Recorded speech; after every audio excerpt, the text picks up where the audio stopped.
Yes, guys, and welcome back to We Are Tottenham TV for yet another pre-match pub-up. No matter what Tottenham are going through, the one promise we can always give you is we will always be here. And look, you know, a late kickoff today, 4:30 on a Sunday. It's a big one today for me. It's effectively a European playoff spot. Me, I don't have a good feeling about today, to be quite honest with you. However, Tottenham are travelling to Anfield. Let's see what they can do. We are joined by the one and only Sean from Spurs Talk Show. Sean, how are you keeping, brother? I'm all right, mate. Yeah, I'm all right. Yeah. I've got a feeling that today, if we can take our chances, I think we might be able to get something out of the game. Interesting. Is that because of the comeback against Man United that gives you that optimism? No, it's because it's the rules of doing a pump-up show, Dave. Last week we had to chastise Nick Barry Ranjit for coming on saying we're going to get absolutely murdered, and I said 2-2, and I was bang on the money, even though I did it because I thought we were going to lose, but I could never back us to lose on a pump-up show, and I was right. And so today, if I'm gonna stick and try and find some way of getting some momentum out of this, you can't say negative things on a pump-up show. It's a pump-up. Come on. Love it. I love it. Nick, how are you? Or not Nick, thinking of Ranjit, because Sean said him. Ashmatic, my man. How are you keeping, brother? Yeah, my bro, I'm good, man. I'm smelling good. I'm feeling fresh. I'm ready to go, man. It's bank holiday weekend, so what more could we want? Have you got a good feeling about today, or are you like me, maybe a bit maybe? You know what? I'm looking at past fixtures, and although the results haven't been favourable at Anfield, there is a glimmer of hope in that we do actually turn up against Liverpool. Whether we win or not, it's a different discussion. But it's just whether we take our chances. And we've seen that numerous amount of times in previous games, not just away, but home as well. We've missed many chances to go either equal alongside with them or go ahead. I know statistically it doesn't look too good on our favour because we've only got 2 wins, right?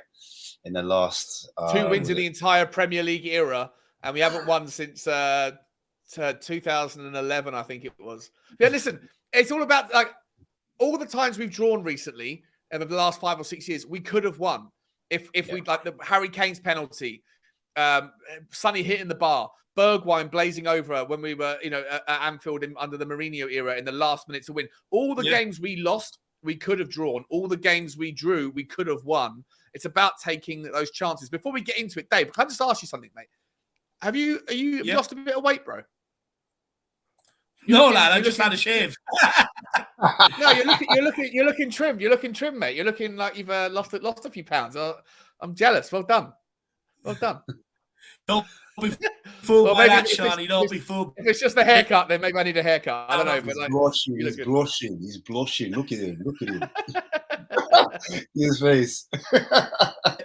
I'm not back here. Oh, he's coming back. Right, cool. He's coming back.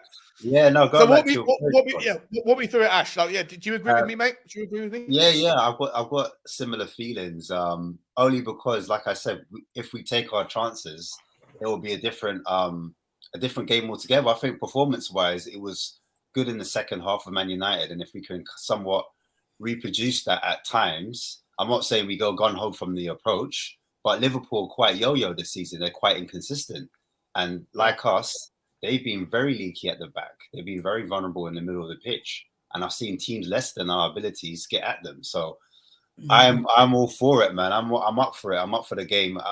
I'm not expecting us to go, like I said, front-footed. At times we're going to kind of sit back. But Klopp even came out and said it, and he said Tottenham are like the best counter-attacking team in Europe that he's faced. And they're talking about one of the best teams in Europe in Jurgen Klopp that he's built with his gun-ho, heavy metal, Jurgen-style pressing team. So I think there's lots of opportunities right here. I'll be really interested to see what happens today with, like against Manchester United. I think a lot of us were interested to see what the atmosphere was like in the ground with regards whether the pivot towards Levy out that's happened massively on social media this last couple of weeks, whether it's represented, in the stadium a little bit more. Certainly outside the stadium, it was 3 or 4 times as many people at the protests than you'd normally see, which is, a positive for that movement. Yeah. In the stadium, you heard like pivots, like little kind of moments of it. You saw some balloons on the pitch. What I wonder about Jurgen Klopp is, like he called out his own fan base this week, right, for having unreasonable expectations and for having terrible opinions. And I don't know how that's going to go down well with a passionate fan base like the Liverpudlians are. Like I would wonder if Tottenham can start well, and like I say, I don't say start on the front foot like you, Ash. I think we're going to be very much on the back foot, doing the kind of the usual 4-5-1, let's break and all that sort of thing. But if we can break well early on the first opportunity and create some danger, have a reason for the energy to lift in the Tottenham camp, and then you get a little bit of frustration from the Scouse fans. I don't know how well Klopp's going to be received this afternoon. I'm not sure about that. What are your thoughts? Do you know what? I actually think if Southampton end up beating Newcastle and that result sort of stays the same, I think Liverpool will be absolutely pumped, because I think they'll be able to catch someone like a Newcastle. You know, they're only a point behind us, and Liverpool have got a game in hand. I actually think if Southampton meet Newcastle, Liverpool will come out of the traps absolutely flying. But look, you know, there's an opportunity there for us to come out of the traps absolutely flying and maybe try and exert a little bit of pressure. I just look at that Liverpool team, and I get, you know, they're a bit weak, especially down Trent Alexander-Arnold's side. The midfield a bit weak at times, but Liverpool have been getting it together lately, and they have had a couple of big scores at home this season. And I just fear, I look at a lot of their front players. There are a lot of sort of players that we don't like. Players who get on the ball, directly run at you. They're tricky. Mo Salah, he's got an incredible record against Tottenham. Loves scoring against Tottenham. Who else is back today? What's that kid's name? Diaz. He's back. He's a terrific player. Darwin Núñez, you know, if they put him up front as the focal point, or Cody Gakpo, you know, they're going to cause Dyer an awful lot of problems. For me, I think, look, it probably comes down to how we set up. I think you've got to play Ben Davies at left wing back today instead of Perisic. If it's Mo Salah up against Perisic, we're going to get absolutely murdered.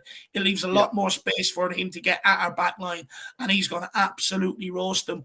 I'll be honest, I am in a bit of fear today. I do feel maybe not as quick as Newcastle done it, but I feel something very similar could happen here today. We've got an atrocious record at Anfield. We've got an atrocious record away from home this season in general. We've conceded 31 goals away from home this season.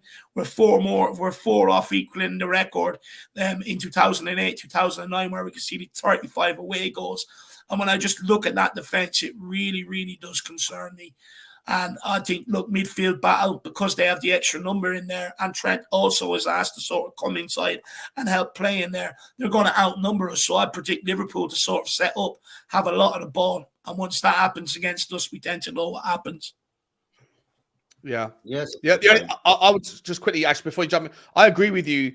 You got to play Davies on the left to try and quash the threat of Salah. But I think that there's, of course, when I said at the start, like, it's more just a pinch of salt around like the pump up thing. I do think it's going to be a very tough afternoon for Tottenham. And I think that the main threat, the threat that I'm worried about more than Davies or Perisic against Salah is Trent Alexander-Arnold pumping long balls, or sort of balls from the right into the channel on the left. Darwin Núñez, I don't rate him as a player at all. However, if he steps off the left-hand side and is trying to win headers against Pedro Porro and Romero, then I think we could be absolutely eaten alive today on the break. If we do make the mistake of pushing up too much, or if we do try and break and then the transition happens the other way, they're going to lump the ball up to Darwin Núñez. And this is where Emerson Royale would have been perfect, right? Because you know, say what you want about his inability or his ability to do things on the front foot defensively, Emerson Royale is, you know, absolute wall when it comes to aerial duels at the back post. Pedro Porro and Romero, I'm not entirely sure against Darwin Núñez. So but that's what I worry about just as much as Salah. I think they've got so much opportunity on both, you know, to pivot both to the left and to the right today.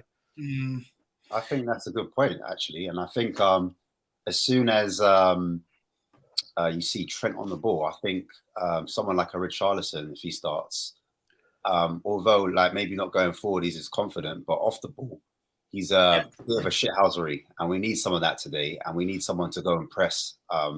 We need those balls to stop coming in. And I think if Richarlison comes in and he does a job on him, then he could probably cut that threat out. And then on top of it, if we are to knock that threat out, then Robertson's already pushed high up the pitch, because what tends to happen is when Trent gets on the ball, he actually does look for Robertson on that left-hand side. And so it leaves a gap in behind with Kanute and Van Dijk, who hasn't looked the same for me since he's had that injury on his hamstring. He's lost a yard of pace, in my opinion. And that's the reason why they're leaking so much goals. And that's why they're so vulnerable in that midfield or in that centre part of the mark, Marlon. So I personally think if we when Trent does that inverted thing and he comes in, I think also Davies needs to back him up as well. So I think the fact that they've got Henderson there on the right, Trent tucking in, and Mo Salah doesn't like to track back at all, I think there's vulnerabilities not just in the middle space, but on the left side and on the right side if we see Robertson pushing up. So we can easily counter-attack them. It's equally as dangerous they are. If we cut it out from source, then 100%. I think it could be. It could easily be a game that is massively won or lost on who takes advantages, who takes the advantage from the counter. There'll be opportunities for both sides, but I'm terrified of Pedro Porro being isolated, and so whoever plays on the right. Listen, like there's an argument to say you bring in Danjuma because he's earned it, right? And on a goals per minutes played game in terms of taking opportunities, there's an argument to play Danjuma, but you play him on the left, which would make Sonny play on the right. But if that's the case, if you play Sonny on the right, then where's the protection going to come in to help Pedro Porro if they do lump the ball up towards Darwin Núñez and Cody Gakpo on the second ball, etc.? That to me is a little bit terrifying, to leave Sonny with the expectation he can't do anything in the air. Pedro Porro can't do anything in the air. That puts a hell of a lot of pressure on Romero, who might get sucked out. Eric Dyer, you don't even know how culpable he'll be for getting pulled out of position to go and try and cover. And so if you don't want to do that, if you don't want to have Sonny left trying to help out Pedro Porro, two of the worst headers of the ball in our team, then you keep Sonny on the left. And then that means you shouldn't really play Danjuma. You need to play either Richarlison or Decky. And to that point, to Ashmatik's point, Richarlison probably will help out a little bit more defensively. But if Tottenham are only going to get 2 or 3 chances in the game, do you really want to have one of your forwards, Richarlison, who has had so many chances and hasn't scored a Premier League goal all season? It's a trade-off. Like, what's more important, helping out your right side defensively or having someone who can take the opportunity when the moment arrives offensively from that third right-hand side forward? And to me, I don't know what the bet like. I mean, in my opinion, I think Skip needs to come over straight away to help that right-hand side out, and then Højbjerg needs to fill in where Skip has moved over to that right-hand side. So if Porro's pushed up or Sonny's pushing up, Skip has to be tactically aware to know that that space is going to be hit on that counter press. So if we do push forward and we lose the ball, Liverpool's first thought is to hit that pocket of space where Son is left if he's on that right-hand side, or if Kulusevski's on that right-hand side. So Skip has to be tactically aware. And I think sometimes our problem, especially defensively, is we switch off at times. And so there's no talking between the right-hand side of our defense and the midfield. So one of them has to go in. And equally, we need to hold that position. So I don't want to see the whole team get dragged over to one side and then pockets of space opens up in the middle. And then before you know it, Gakpo's free and he's doing a 1-2 with Jota. And then they switch it to maybe Salah, and Salah's just free on that side and he ends up scoring a goal. So I just think it's about being aware and voices. Like a lot of the time, I know Dave's always said about no leaders on the pitch, but now's the time when Skip's talking in the back room, saying, he's having a lot of voice, he's having a lot of opinion in that committee. I think now's the time when he needs to step up and he needs to talk to the boys and say, look, if I'm going to come over, Højbjerg, you need to come in my position and you need to be communicating with the centre-backs. You need to tell the centre-backs to step up a little bit so we're not too pressed up and we're not getting, there's not too many holes appearing on the pitch, in my opinion.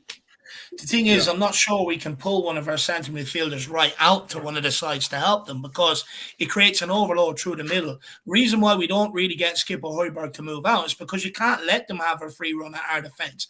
Our defence has shown time and time again, they'll drop off even into the south stand if they have to let you have a shot. It's just the way they do it. They do not engage whatsoever, and that's why Højbjerg and Skip, in my opinion, are instructed to sit in there to stop that from happening. However, their lack of energy in there is absolutely shocking as well. They're just watching the ball being pinged by them. And I don't think today you can. I think you're going to have to just ask your wing backs. You're going to have to go 1-on-1, and you better do a bloody good job, because the minute you pull Skipper or Højbjerg out to help them, you're creating an overload. You're creating a space for Cody Gakpo to drop into and pick up the ball. You've got Henderson, Thiago, and whoever else is going to be in that midfield, and all they got to do is just recycle it across. And there's holes appearing at your back line, and that way they can just get straight at your back line. So for me, I think we've just got to accept that we're going to spend large periods without the ball today. I think we've also got to, just come to terms with that. We're going to be outnumbered in midfield. We're going to be outplayed, but we've got to just make our counterattacks work today. And I don't want to see. I don't even believe in the argument that take one out of the forward line and drop it into midfield, because it makes us even more defensive, and then it takes away from our counterattack ability. And when the ball does go up there, inevitably it just comes back. So for me, I just accept it. Just sacrifice the midfield. Keep the tree across the forward line and look to catch them on the counter if you can. Look to get it in behind Trent. Have all opportunities. That'll pull their whole defense out of shape, and the spaces will start to appear. And ask one of Højbjerg or Skip to get up with the forwards as well to create an extra body in there. But I just have a really bad feeling about today. I don't know what it is. I just look at that Liverpool team. They've got a lot of matchups there across their forward line and their back line that I just do not like. Because the reality is, even if you take Perisic out to deal with Mo Salah, Moonhead is still going to cost you a goal. He's still going to cost you a mistake. And it's absolutely unbearable. I just want this season to end. However, I do hope that, the boys can maybe find something or take something from that second half against Man United and bring it in today. What I will say is it's not all lost today. Don't take everything off my feeling. We went up there last year and got a result against all odds when everyone else thought we were going to be slapped. And it was actually the catalyst sort of to us to go on and take that top 4 spot. So who knows? It could change today. We might get something. I just have a really bad feeling. I just don't like it. But look, Marlon, welcome to the stream, my man. Where are you at with today's proceedings? I'm kind of going to try and stick with the same tactics we did last year. I want us to go and stink out the place. With Anfield, I don't expect anything. Mason has a free hit today. He could go up there, lose 4-5-0. He could go up there, lose 2-0, 1-0, draw. Doesn't really matter.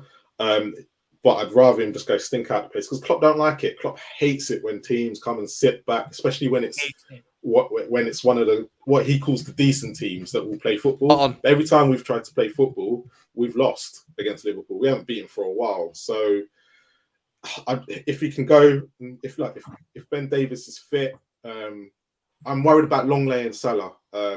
As Sean says, you can't have someone running at Longley, and that's my worry. And with Dyer next to him, Dyer will give Salah the ball.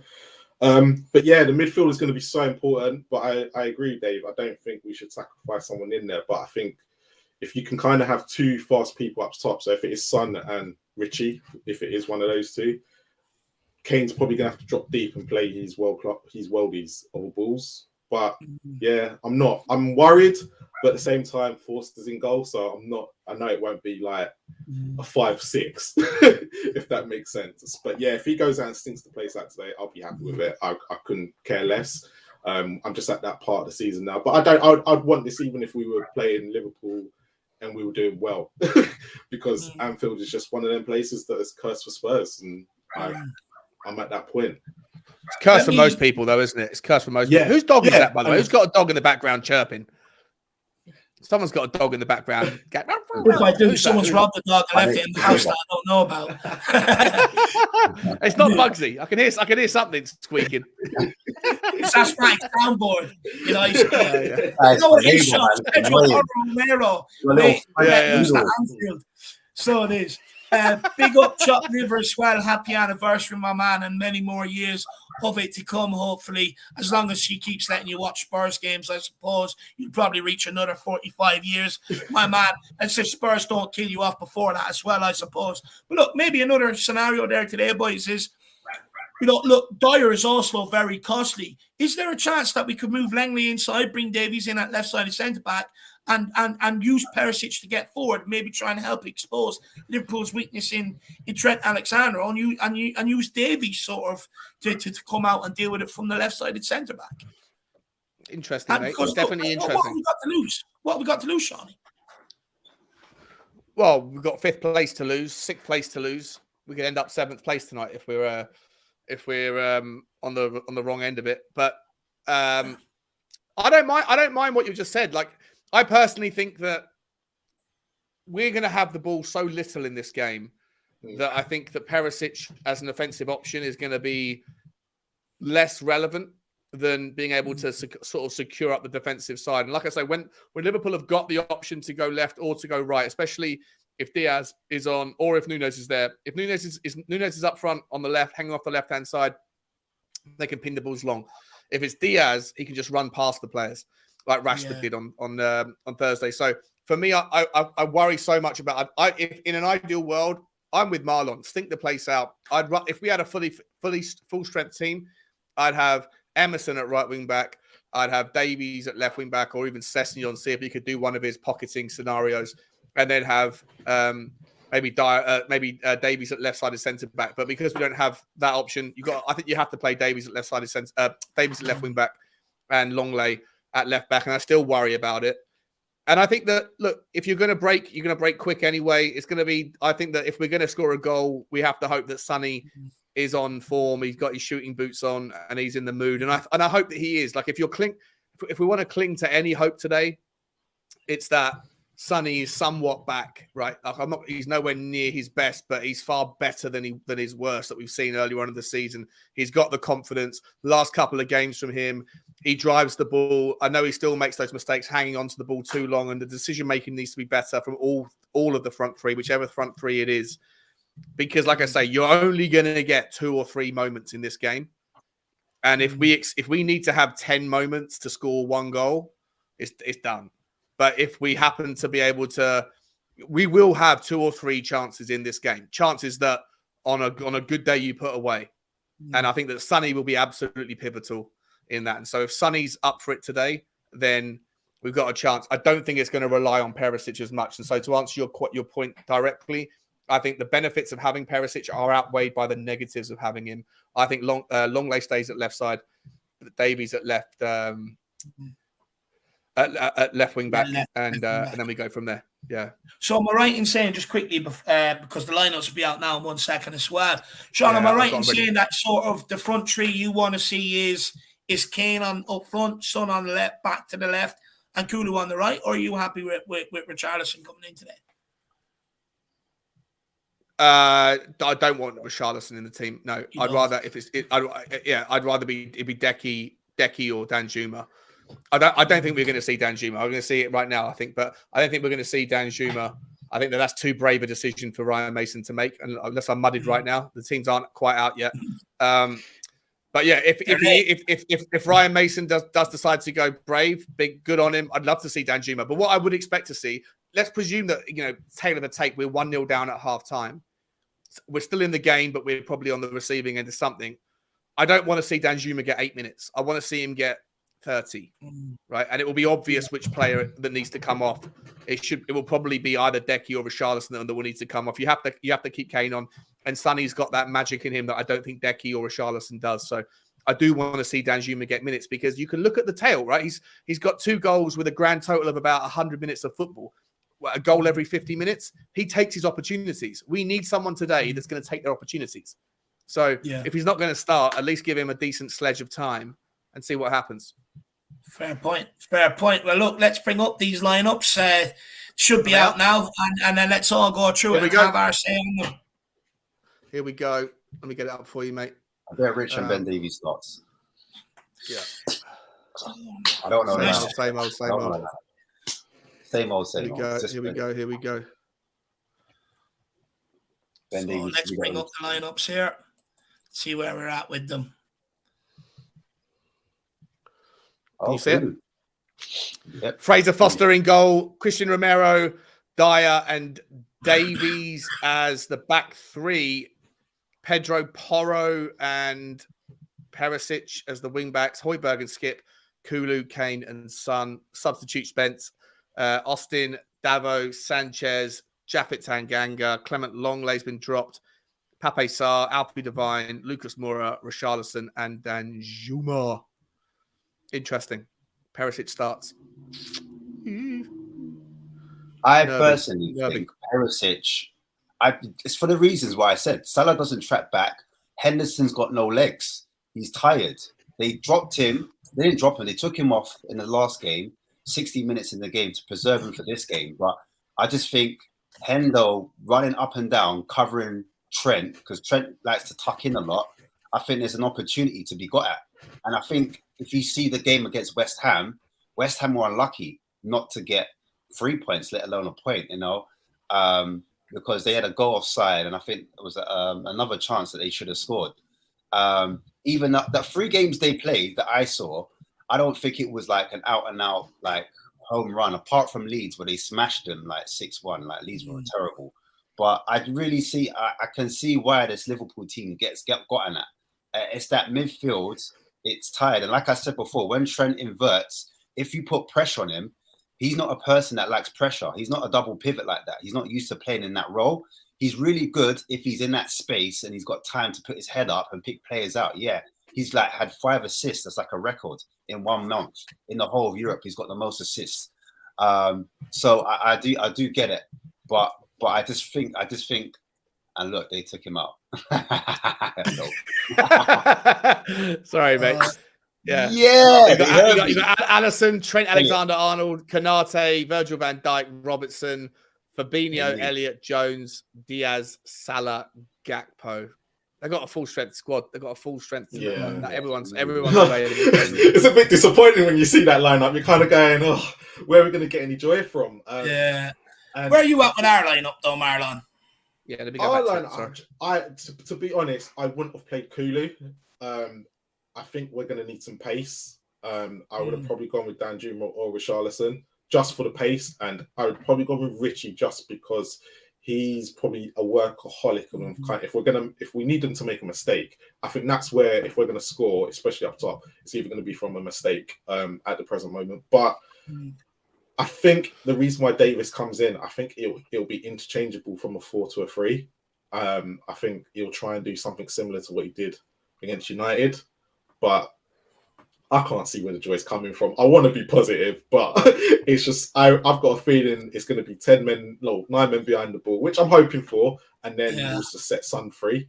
And he's just got to run into Trent's space that he's going to leave, because if we're going to get any joy, Son has got to be making sure that because Trent can't defend, he doesn't like tracking back, and that's the bit we need to exploit.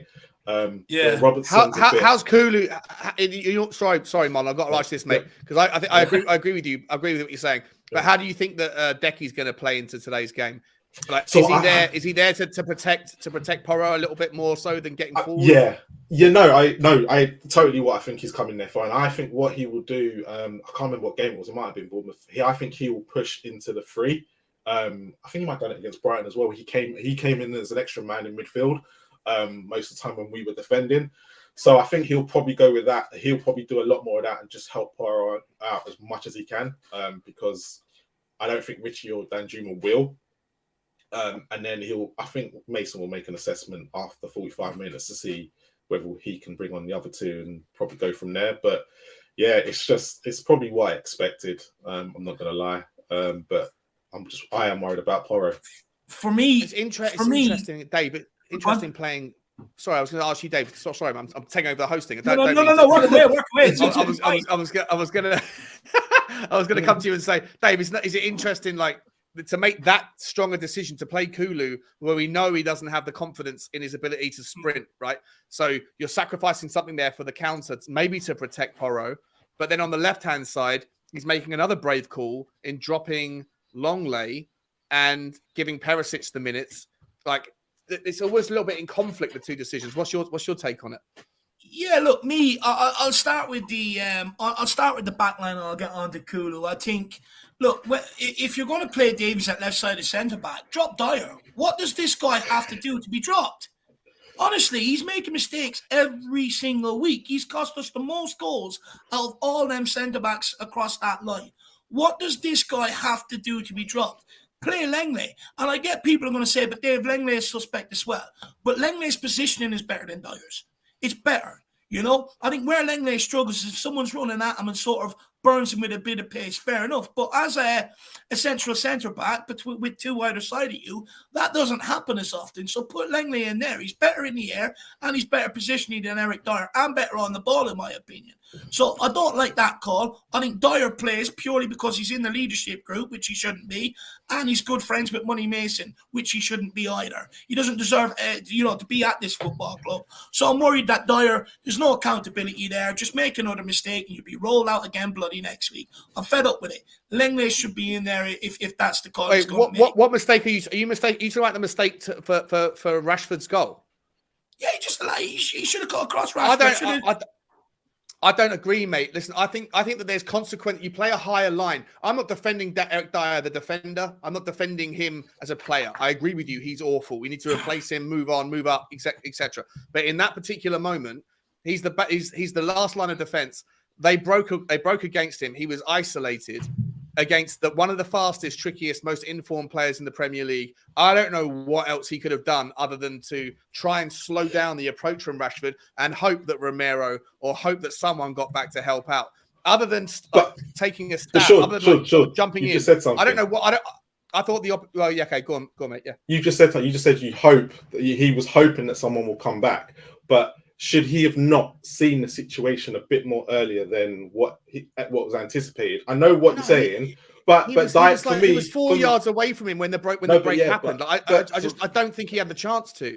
Yeah, but he doesn't forward think, and this is always my problem with Dyer. He doesn't put a picture in his head. He did not at one point see that situation and go, "Oh crap, I'm going to be isolated here. Let me try and talk to the defense or someone else to actually come back and help me." Yeah, but the transition happened so quickly. It was similar to Leicester away. Exactly. Again, Dyer's playing, and again, there you go. It's a situation that's happened before, and he's not thinking, "Oh my God, I was left in this situation, and it's going to happen to me again." For me, Dyer doesn't anticipate nothing, so he always gets left in a situation like that where we're all going to be looking at him going, "Oh my God, what are you doing?" And I completely understand. I completely get what you're saying, but I think there's so much things that he doesn't. If he had looked up or just done something before that situation had happened. He doesn't anticipate anything, and that's my biggest problem with Dyer. But that's him as a player, right? That's him. He's a slow player. I'm not defending him as a player, right? We all agree he's absolutely awful. I get what you're saying about. I just think that in that particular, that isolated goal that Rashford scored against him, I don't know what else he could have done other than just gambling and trying to step forward and hoping that Rashford was half a second too late on the kick. That has been embarrassing. Personally, I think he should have seen the picture before it. He should have seen it coming. He's done it with Iheanacho at times this season as well. He made Iheanacho look like Cristiano Ronaldo. Drop off, and take a card. The guy's got to learn it. If he takes a card in that scenario, he takes a card. He was the last man, Dave, by about 12 yards. If he takes a card, he's getting sent off.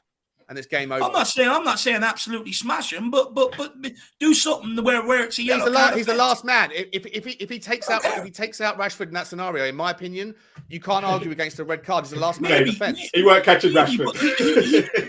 But we haven't seen Dyer do that all season long, and it's not just what he's done at Rashford. It's what he done at Liverpool last season, heading the ball, or this season heading the ball to assist Mo Salah. It's against Leicester when Iheanacho ran rings around him. Twice against Newcastle this season. It's a lot more than just that Rashford mistake. And for me, you're going to keep doing these unless there's accountability. So drop the guy. Bring in a Clement Langley. And that moves me into midfield. And second of all, you know what? Respect Money Mace. He's gone for the game by playing Perisic at left wing back. He's looking to utilise our strengths, which is what many people want him to do or wanted Conte to do. Not worry about the opposition so much and more worry about ourselves. So fair play there. But midfield, there needs to be a bloody change. There has to be a change. Højbjerg's legs are absolutely spent. This guy has missed less than 10 games across all competitions since we signed him, plus all the other international competitions. His legs are spent. He's finished this season, in my opinion. He needs rest. You've got Skip. Nowhere near good enough on the football. As soon as he gets forward, he doesn't know what to do with the ball, and he loses it and attacks breakdown and comes backwards. I think Papa Sarr should be in there. We need something different. We need energy. We need a bit of composure on the football. I think Papa Sarr can do that, and I think he deserves another chance. The only chance we really give him is against Newcastle when we played a back four. But he deserves a chance with a back three behind him. And on the Kulu call, just quickly, for me, I understand it. Look, with Richarlison, I like Richarlison. I respect the work ethic and stuff. And maybe it could come back to haunt Ryan Mason by not putting him, on Trent Alexander-Arnold, maybe to work back a bit. But the reality is there's not a lot of end product there. There just isn't. And I think that's probably Richarlison's problem. Until he finds a bit of end product, I don't think he's going to get the game time that he necessarily wants. And we could sit here and say, look, give the guy more game time and this, that, and the other. But the reality is he's got to take the minutes he's given. And he hasn't done that. And for me, when I look at it this season, largely when he's played left or right, a lot of the ball that's come into him, it's either been heavy touches, it's been broken down at his feet and stuff like that. And when he has got into positions, he hasn't done a lot with it. The pass has been underhit, overhit. He missed a sitter against Bournemouth that if he puts that away, they don't go up and get the winner. Little things like that. So for me, I can understand why Kulusevski's back in there. And I get a lot of people say, look, Dave, the Kulusevski hasn't offered a lot of end product, this, that, and the other. But Kulusevski picks up the ball, he runs with it, he gets us up the pitch, this, that, and the other. And I think that's why he's in there. But not only that, he will get back. He'll help Pedro Porro. I think with Kulusevski, in terms of the end product, I think he needs to learn sort of how to play with Pedro Porro, because when Emerson was playing with him, he was having to come right over, take the ball off him and deliver everything himself. With Pedro Porro there, that's not happening. So Kulusevski is not on the ball as frequently as he once was, because Porro can deliver them crosses, which is sort of taken away from Kulu's game. So I do think he maybe needs to sort of learn how to sort of adapt. That's a good thing, though, Dave. It's a good thing. If you remember, like when Decky first came in, the chemistry that was immediately forged between him and Matt Doherty.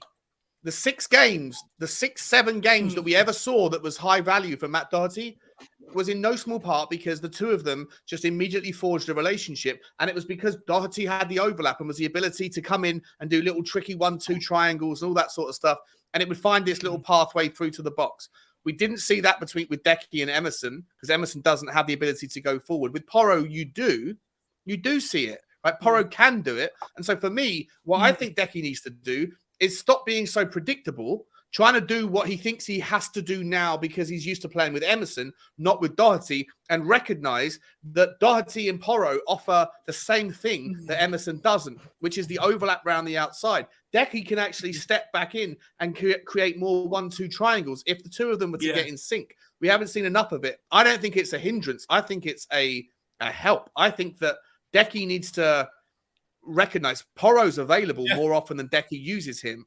And I know Decky's got his own confidence issues right now because his hamstring's not there. But at the same time, if Porro's going to present that opportunity and get to the byline, hang on the offside trap, have chalk on his boots because he's on the touchline a lot of the time, then that's great. But at the same time, Decky then needs to do that and maybe swap and almost represent that defensive option that Matt Doherty used to need as well. And I don't think that Decky's figured that out with Porro yet. So I'm with you that the chemistry's not there. But when it is, I think you have something to work with, because I think Decky's still trying to figure it out. But ultimately, there's a lot to represent what was good about the Decky and Doherty relationship with what they can forge with Porro. Just takes time. Absolutely spot on. Marlon, Ashmatic, anything you want to sort of come in and say off anything that we spoke about there, or you want to move on and maybe look at maybe a bit about the Liverpool game, or do you want to talk about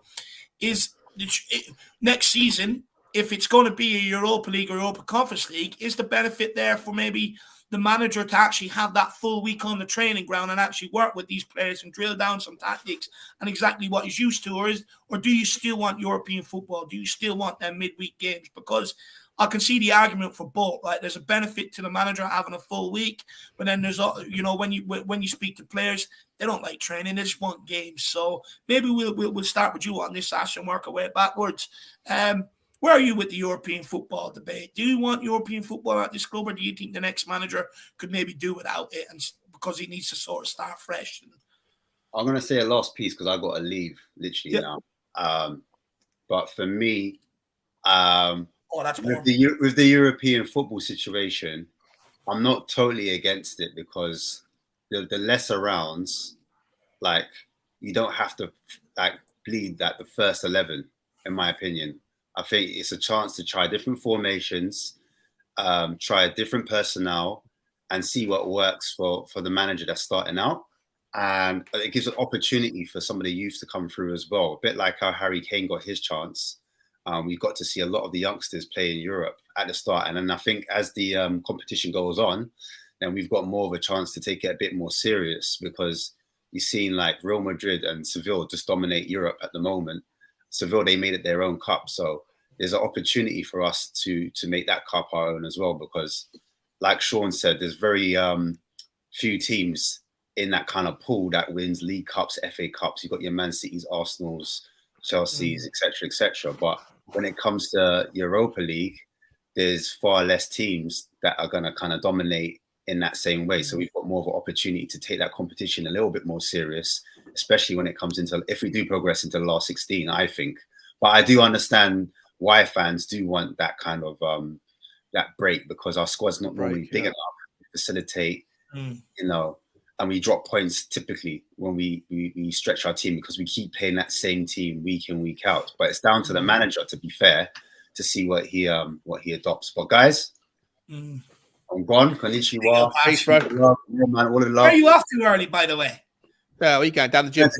I'm going to DJ, man. I'm booked. So I'm gonna get my DJing out the way, and then after. Not even watching the game.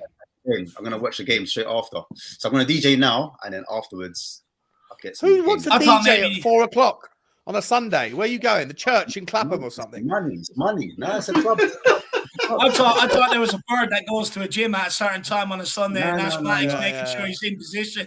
DJ work. It's gym chick. It's gym side chick. I'm still gonna catch the game, but yeah, we'll link up soon, bro. Big up, Take it easy, mate. Appreciate you. Come on, you Spurs. Come on, you Spurs. Come on, you Spurs. Love that from Ash. Love that. He's definitely going to the gym. You know he is. He loves the gym.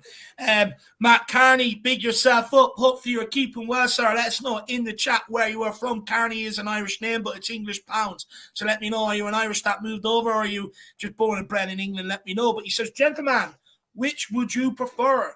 Players that are aggressive and imposing whilst being prone to bookings, or mild-mannered players that are less dominant and forceful but see fewer bookings? Great question. Absolute great question. I'm going to be quick because I've made my point on this before, Matt. For me, basically, would you rather Romero or Dyer? Dyer drops off, less aggressive. Romero seriously aggressive. For me, I would rather a Romero, but it's just sort of that defender that I like. I like a defender like that. I also would go to add, if Romero had another defender beside him that he could trust to make tackles and not drop off, I don't think you see Romero take as many bookings, in my opinion. I think the reason why he seems even more rash this season than what he was maybe last season is because he doesn't trust anyone else around him.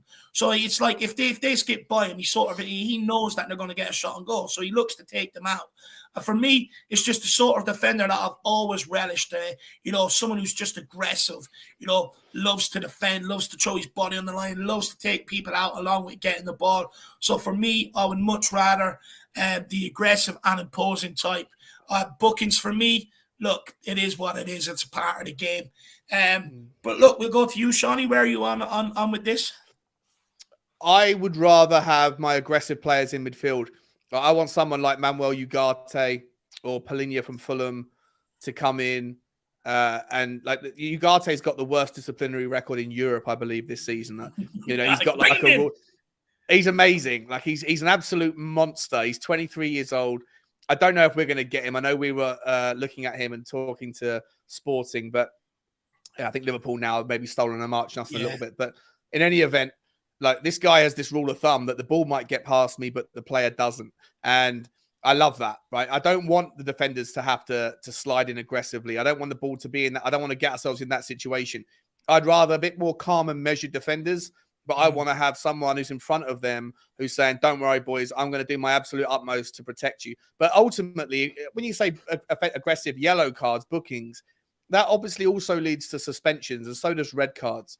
And as long I'm happy to have a lot more aggression in our team, as long as we have a bench or options in the squad that can come in. Because if you have players like Ugarte or Palinha from Fulham, or a Neves, whoever, right? Someone who's willing to take one for the team, so to speak. as long as when they get their suspensions, you're not suddenly decimated and your team level goes from an 8 to a 5 because of the absence of their best players. So I want aggressive players, but I also want to have the backups when the aggression doesn't pay off, when the missed time tackles affect the team and the ability to put out, your next squad for the game 3 or 4 days later. So I love aggression. Personally, prefer it in the midfield than the defense, but as long as we also have players that can come in and not be a massive drop off when those players face the consequences of that aggression. Yeah. And that's probably the most important thing, because once they sort of come in, it kills all momentum that we were on previously. So you're absolutely spot on there. Marlon, where are you at with it? What's your preference? I'll answer this quick. I want the spine to be aggressive, the spine of the team to be aggressive. They're the players I want to be, the ones imposing and that. But then I want the rest of the team to be a bit more mild-mannered and a bit more interchangeable in thinking. So that's where I sit with that. Yeah, if the core is aggressive, they're the ones that will keep the rest of the team ticking over. For me. Love that. Well, Matt, my man, hopefully that answers your question, buddy. But also put in the chat, let us know what you prefer as well. You forgot to mention that. I think my missus is trying to send me subliminal messages. The coffee cup here that she brought me home says, love being happy. I don't think she's aware of we're on right now. But, kudos. She's keeping me well fueled, which I absolutely love. But look, let's get back to the talk about European football, and we'll go to you, Shawnee. Where are you on it? You want European football next year? Or do you think if it's like a Europa League or a Conference League that may be taking the hit and sort of getting a manager to really work with what he's got is probably more beneficial in the long run?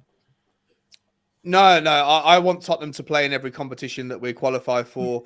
Listen, I know that I say this all the time, but I think that you have to shake hands a little bit with the reality that if you want to win a trophy as an English team, then unfortunately you have to at some point overcome usually Manchester City, right? The Premier League, the FA Cup or the Carabao Cup, they usually go deep in it. And they're so far above everybody else in squad depth and quality and excellence and efficiency and execution that it's difficult. So, and when it comes to the Champions League, it's going to be difficult as well to overcome teams like them or other teams that represent something similar across Europe. If you drop down to the Europa League, to Ash Matik's point, you have a better chance of doing it, and that's of a decent quality. So I'd love to be in there. I don't think it's going to happen this year, but I do think that there is, the realistic situation is whether do we finish in the Conference League or do we finish outside of Europe altogether? I want the Conference League because if we take it seriously, that's a trophy that we can actually win. And look, Roma didn't shy away from winning it. They celebrated it because it was their first trophy for a long time. And I think that there's not too much dissimilarity between Tottenham and Roma in the kind of the historical sides of the clubs. But if it was good enough for them, it should have been good enough for us. We didn't treat it seriously. But if we can qualify in the Conference League, if that's all that's on offer, I still want to do it. And I want us to take it seriously. Love that. Where are you at with it, Marlon? European football, no European football next season? I take European football. I'm in the mindset of you've got to future-proof yourself for Champions League later on and coefficient points. Like we did when we got the Conference League, when Arsenal didn't. Everyone forgot that actually if we didn't get that, our group would have done a lot harder this year. So I'm always sitting there. To be honest, I love Europa League football. I prefer it. I don't want Conference League if I have to, but I love the Thursday nights and then going back on the Saturday. I think we've seen a lot of good games. We've seen a lot of good players come through. Like Harry Kane. That's where he made his name. And if it wasn't for those performances, where would we be today? And we need a big enough squad. We need it in the sense of, so actually them games are great for them players to get the minutes. It'd be great. Like for us this year, if we could have had Europa League football, Richarlison would have played a lot more games, which meant we could have seen a better side of him to know if it was going to work out or not. So that's how we have to take it. Like there's going to be second string players that are good enough to be playing Europa League football. But I like Ash Matik said with Seville, that's a competition we should be taking seriously and should be winning. It's our level. We saw this year against AC Milan. It's not quite our level, but it is what it is. For me, Europa League next year. I want it, but I'm a bit worried that we won't qualify for it. But I'll take Conference League if I have to. Moondog says here, I always want European football. Big up, Moondog. Do you know what, guys? And Moondog as well. I'm sort of a bit torn on this. I'm sort of flipping and flopping between it. Every week or so, and it's kind of like for me, I think I don't want a Europa League or Europa Conference League if we're going to persist with the same players who have played in it in previous years, because we know what's going to happen. They're going to be rolled out, and we're going to be embarrassed and rolled over by teams that we should never really be rolled over by. And it's got to the point now where when Tottenham are coming into these countries, they ain't afraid of us. They're expecting to turn us over, and they're looking forward to turning us over. So for me, back to what Sean said, maybe when it about the defenders and stuff like that, we need to sort out that squad.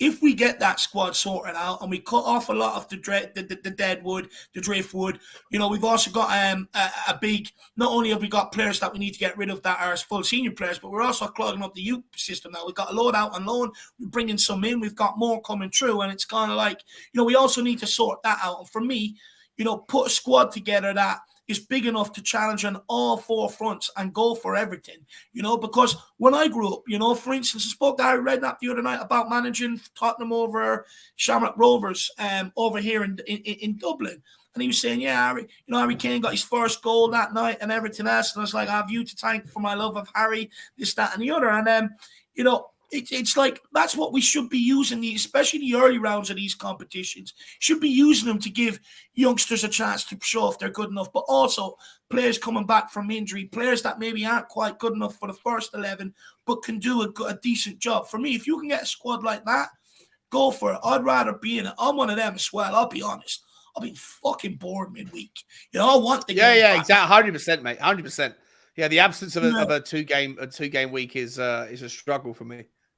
Yeah, and as well, I don't believe we at Tottenham we can sort of pick and choose what trophies we want or what competitions we want to be in or prioritise. For me, I was only saying on my pre-match show right there earlier on that, even if we do get into it and we use it right, then you're going to have a headache come towards the end of next season.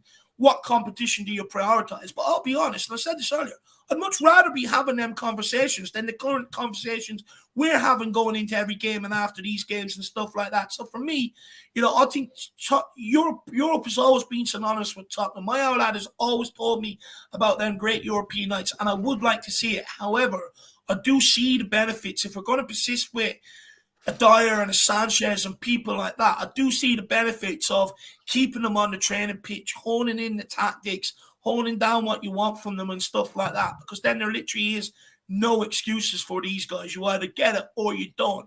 I only want it if they do plan on sort of rotating this squad again heavily this summer, because if not, I don't want to be embarrassed by Mora. I don't want to be embarrassed by Vitesse. I don't want to be embarrassed by Rennes. I don't want to be embarrassed by Zagreb. I don't want it. So, and I can already foresee it coming if we persist with a lot of the same shit that was played out there in them games before.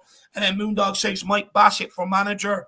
4-4 effing 2. Do you know what? It could come to that point, Moondog. I mean, once it reaches about 72 days, like it was previously, who knows? Mike Bassett might have to stop. We're getting Nagelsmann, mate. Like we are Ben and Sim from We Are Tottenham TV, mate. I shouldn't be saying this, but they have their little ITKs, the people that know things that we don't know, and they put a tweet. They sent me a message in WhatsApp saying, or sent us a message in WhatsApp. Marlon, you were in it. Dave, you were in it as well. That said, their boys, the people that they know, said that Scott Munn was out in Germany for the second time in as many weeks. I didn't think Scott Munn was even officially. Aaron Schlott there a few weeks ago as well. Yeah, so I think that things are happening. I'll be very surprised if we end up with Mike Bassett. Harry Redknapp, who's now good friends with me, by the way, he was saying to me that. You got his number, yeah? Oh, lad, we're bestos now. Yeah. He's a part of my Harry fan club. Harry Kane, Harry Redknapp. He wanted to be a part. But he put Angel's name. He sort of said, Nagelsmann, he doesn't really know too much about, but he really likes Ange Postecoglou. And I asked him what's going there, who he considers at fault for what Tottenham are currently going through. But I'm not going to reveal that here. You want to know what that is, you got to get over to my channel and listen to me at some point to find out what it is. But, very interesting. Very, very interesting what he had to say indeed. But look, we'll go around. We'll start getting score predictions because I know Ben and Sim are in studio ripping their hair out going, shut up, Dave. We need to end some big dogs to come on. Look, today for the score prediction, although I have a bad feeling about the game, you know I ain't going to let people make me predict that Spurs are going to lose. It's not in me, and I never, ever will do it. So on that basis, I'm going Spurs 2-1. I'm going Harry Kane to score. He scored in his last 3 away games, so for me, it's coming from him. And I'm also going to predict a screamer from someone obscure, maybe a Pedro Porro, because we have history of scoring the screamers against Liverpool.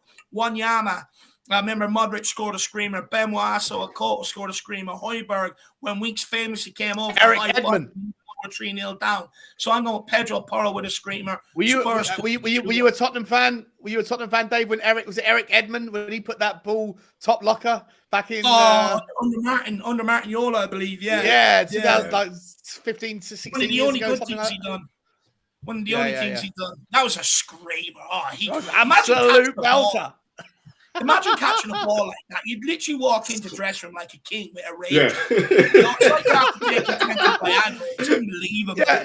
At the end of the game, he walks up to the referee and says, "Can I have the ball, please?" He's like, "What do you mean?" He's like, "Well, I scored a screamer." No, balls are only for the hat-trick heroes. Yeah, but that's just as good as a hat-trick. Give me the ball. I heard he broke the nets and they sent him a bill for replacement nets. It was that he wrecked them that badly. Look, that's my score prediction. That is my score prediction, 2-1. Although could go the other way. I do have a bad feeling, but you will not get a prediction out of me to Spurs to lose because I never want it to happen. But Shawnee, my man. Oh, by the way, just quickly, if you want to hear more of me, or even if you like my energy, get over, subscribe to the Irish Hotspur, and check me out. But Shawnee, what's your score prediction and where can people find your brother? Yeah, I'm like you, mate. Would never predict the loss. It worked against Manchester United. I said 2-2, and it was 2-2. So I'm going to do exactly the same thing and call it a Desmond today, 2-2. I think Sonny's going to step up and pop one in. And I think Harry Kane's going to get a penalty or something similar. I think Harry Kane's going to be influential and impactful for us. It's going to be a Sonny goal from a Kane assist, a Kane pen. And I think you're going to see Salah at the other end, like start the scoring. And I feel like you're going to see Cody Gakpo. So it's going to be, for me, prediction is, I think you're going to see Salah score. Then I think you're going to see Cody Gakpo take 2-0 up before half time, probably. And then you're going to see Sonny get one back, and then a Kane late penalty to break the hearts of the Liverpudlians. That's what I'm going to go for, 2-2. And you can find me at the Spurs. Yeah, sorry, you can find me at the Spurs Talk Show. Where I do daily walks with my dog, get the stuff off, where I talk about financial stuff, commercial stuff, or any of the kind of bigger picture things at Tottenham. And then I'm also getting back into streaming now on Friday nights. I'm starting a weekly regular show, which is going to have all of the hopefully as many of the big faces around the community in as possible. So catch me at Spurs Talk Show. And the link is in the chat there for anybody who doesn't want to have the energy to type it in. I've literally put the link in there for you guys just to click on and get over and subscribe. Marlon, I've gone with a 2-1 win. Sean's gone with a Desmond 2-2. What are you going with, my man? Well, after you two saying you don't predict Spurs to lose, I don't want to predict Spurs to lose now. So I'm not allowed to. You're not